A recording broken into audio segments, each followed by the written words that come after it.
Hi, ನನ್ನ ಹೆಸರು ವಿನೋದ ರವಿಕುಮಾರ್ ಅಂತ. ನಾನು ವರ್ಕಿಂಗ್ ಮಾಡ್ತಾ ಇದ್ದೆ ಆಡಿಟರ್ ಆಫೀಸಲ್ಲಿ ಅಕೌಂಟೆಂಟ್ ಆಗಿ. ಬಟ್ ನನಗೆ ಯಾವಾಗ ಈ ಸಂಧಿವಾತ ಅಂದರೆ ರೊಮೆಟೊ ಆರ್ಥರೈಟಿಸ್ ಬಂತು, ಆಗ ನನಗೆ ವರ್ಕ್ ಮಾಡೋದಕ್ಕೆ ಬೆರಳುಗಳೆಲ್ಲ ಹಾಕ್ತಾ ಇರಲಿಲ್ಲ, ಟೈಪ್ ಮಾಡೋದಕ್ಕೆಲ್ಲ ಸಿಸ್ಟಮಲ್ಲಿ. ಸೊ ನಾನು ಸ್ಟಾಪ್ ಮಾಡಿದೆ. ಹೀಗೆ ಅಲ್ಲಿ ಹಾಸ್ಪಿಟ್ಲ್ ಹೋಗೋದು, ಇಲ್ಲಿ ಹೋಗೋದು, ಈ ಥರ ಟ್ರೀಟ್ಮೆಂಟಲ್ಲಿ ನಾನು 11 ಇಯರ್ಸ್ ನಾನು ಸಫರ್ ಪಟ್ಟಿದ್ದೀನಿ. ಏನೋ ನನಗೆ ಈ ಒಂದು ಕುಕ್ಕರ್ ಸಹ ಹಿಂಗೆ ಎತ್ತಿಡೋದಕ್ಕೆ ತುಂಬ ಕಷ್ಟ ಆಗ್ತಾ ಇತ್ತು, ತರಕಾರಿ ಹಚ್ಚೋದು ತುಂಬ ಕಷ್ಟ ಆಗ್ತಾ ಇತ್ತು. ಸೊ ನಾನು ಒಂದು ಯೂಟ್ಯೂಬಲ್ಲಿ ಸರ್ದು ಒಂದು ನೋಡಿದೆ, ಇಂಟರ್ವ್ಯೂನಲ್ಲಿ ನೋಡಿದಾಗ ನನಗೆ ಅನಿಸ್ತು, ಕಾನ್ಫಿಡೆನ್ಸ್ ಬಂತು, ನಾನು ಇಲ್ಲಿ ಹೋದ್ರೆ ನಾನು ಚೆನ್ನಾಗಿ ಆಗ್ತೀನಿ ಅನ್ನೋ ಒಂದು ಕಾನ್ಫಿಡೆನ್ಸಲ್ಲಿ ನಾನು ಇಲ್ಲಿ ಟ್ರೀಟ್ಮೆಂಟಿಗೆ ಬಂದೆ. ಟ್ರೀಟ್ಮೆಂಟ್ ತಗೊಳ್ತಾ ಇವತ್ತು ನಾನು ತುಂಬ ಚೆನ್ನಾಗಿದ್ದೀನಿ. ಯಾವುದೇ ನನಗೆ ಜಾಯಿಂಟ್ ಪೇನ್ ಕಡಿಮೆ ಆಗ್ತಾ ಬಂದಿದೆ, ಒಂದೇ ಸರಿ ಕಡಿಮೆ ಆಗಲಿಲ್ಲ. ಸೊ ಈಗ ಪರವಾಗಿಲ್ಲ, ಒಂದು 70-80% ನನಗೆ ಕಡಿಮೆ ಆಗ್ತಾ ಬಂದಿದೆ. ನನಗೆ ಖುಷಿ ಆಗುತ್ತೆ. ನನ್ನ ಲೈಫ್ ನಾನು ಬೇರೆಯವ್ರ ಕೈಯಲ್ಲಿ ಕೊಡೋದಕ್ಕೆ ಇಷ್ಟ ಇಲ್ಲ. ನನ್ನ ಲೈಫ್ ಲೀಡ್ ಮಾಡೋದು ನನಗಿಷ್ಟ. ನಾನು ಬೇರೆಯವರು ಕೈಲಿ ಮಾಡಿಸ್ಕೊಳ್ಳೋದು ನನಗೆ ಇಷ್ಟ ಆಗಲ್ಲ. ಸೊ ಅದರಿಂದ ನನಗೆ ಇವತ್ತು ನನ್ನ ಕೆಲಸ, ಎಲ್ಲ ಕೆಲಸ ನಾನು ಖುಷಿಯಾಗಿ ಮಾಡ್ಕೋತೀನಿ, ಆ್ಯಕ್ಟಿವ್ ಆಗಿರ್ತೀನಿ. Thank you so much sir. ನಿಮ್ಗಂತೂ ನನ್ನನ್ನು ಇಷ್ಟು ಚೆನ್ನಾಗಿ ಮಾಡಿದ್ದೀರಲ್ಲ, ಥ್ಯಾಂಕ್ ಯು ಸೋ ರಿಯಲಿ. ಅವ್ರದ್ದು ಯೂಟ್ಯೂಬ್ ಚಾನಲ್ ಇದೆ ಸರ್. ಹೌದಾ? ಅಡುಗೆ ಸರ್, ವಿನೋದ ರವಿಕುಮಾರ್ ನೋಡ್ತಾ ಇದ್ದೀರಾ? ಮಾಡಿ ರೀಸೆಂಟಾಗಿ ನಾನು ಚಾನಲ್ ಓಪನ್ ಮಾಡಿರೋದು. ಏನಾದರೂ ಒಂದು ಆಕ್ಟಿವ್ ಆಗಿ ಇರ್ಬೇಕಲ್ಲ ಸರ್, ಏನಾದರೂ ಒಂಥರ ನಾವೇ ತಿಳ್ಕೊಬಿಡ್ತೀವಿ. ನಾನು ತುಂಬ ಆಕ್ಟಿವ್ ಗರ್ಲ್.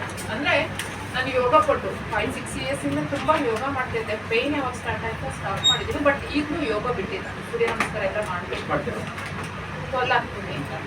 ಧನುರಾಸನ, ಚಕ್ರಾಸನ. ಈಗ ಸ್ವಲ್ಪ ಬಿಟ್ಟಿದ್ದೀನಿ, ನೆಕ್ ಪೇಯ್ನ್ ಆದ್ರಿಂದ ಬಿಟ್ಟಿದ್ದೀನಿ. ಸಂಧಿವಾತ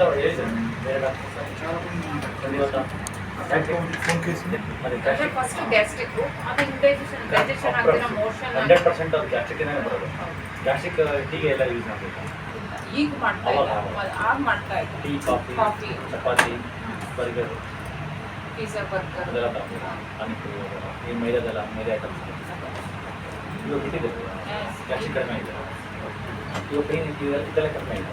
ಇದೆಲ್ಲ ಕಡಿಮೆ ಆಗಿದೆ ಸರ್. ಅಂದರೆ ನೋಡಿ, ಈ ಪೋರ್ಷನ್ ಎಣ್ಣೆ ಸ್ವಲ್ಪ ವರ್ಕ್ ಜಾಸ್ತಿ ಆದ್ರೆ ಸಾಕು, ಆ ಪೋರ್ಷನ್ ಪೇಯ್ನ್ ಬರುತ್ತೆ ನನಗೆ. ಅಂದರೆ ಆ್ಯಕ್ಚುಲಿ ನಿನ್ನೆ ಮೆಟ್ರೋದಲ್ಲಿ ಟ್ರಾವೆಲ್ ಮಾಡಿದೆ. ಮೆಟ್ರೋದಲ್ಲಿ ಟ್ರಾವೆಲ್ ಮಾಡಿದೆ.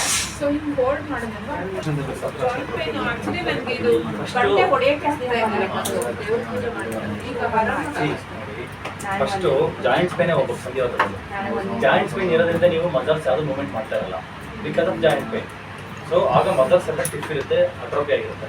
ಈಗ ನೀವು ಸ್ಟಾರ್ಟ್ ಮಾಡಿದ್ರಲ್ಲ ಮತ್ತೆ, ಆಗ ಮಸಲ್ಸ್ ಆಬ್ವಿಯಸ್ಲಿ ಅದು ಕ್ಯಾಚಸ್ ಆಗೋದು, ಕ್ರಮ್ಸ್ ಆಗೋದು, ಅದು ಮುಂಚೆನೇ ಇರುತ್ತೆ. ಕುಸ್ತಿ ಜಾಯಿಂಟ್ ಪೇನ್ ಜಾಸ್ತಿ ಇರುತ್ತೆ, ಅದು ಹಂಗೆ ಸೈಕಲಾಜಿಕಲಿ ಜಾಯಿಂಟ್ ಪೇನ್ ಮೇಲೆ ಜಾಸ್ತಿ ಇರುತ್ತೆ. ಇದು ಗೊತ್ತಾಗ್ತಾ ಇರಲ್ಲ, ಇದು ಇರುತ್ತೆ. ಇವಾಗ ಈ ಥರ ಮೆಸಲ್ ಹಾಕಿದ್ದಾಗೆ ಇದು ಸ್ಟಾರ್ಟ್ ಮಾಡಿ, ಪ್ಲಸ್ ಮೂವ್ಮೆಂಟ್ ಬೇರೆ ಆಫ್ಟರ್ ವೆರಿ ಲಾಂಗ್ ಟೈಮ್ ಮಾಡ್ತಾ ಇರೋದ್ರಿಂದ ಇದಾಗಿದೆ. ಸೊ ನಾನು ಮೆಡಿಸಿನ್ಸ್ ಕೊಡ್ತೀನಿ, ಆರಾಮಾಗ್ತದೆ ಅಂತ ಇಂಜೆಕ್ಷನ್ಸ್ ಕೊಡ್ತಾ ಇದ್ದೀನಿ.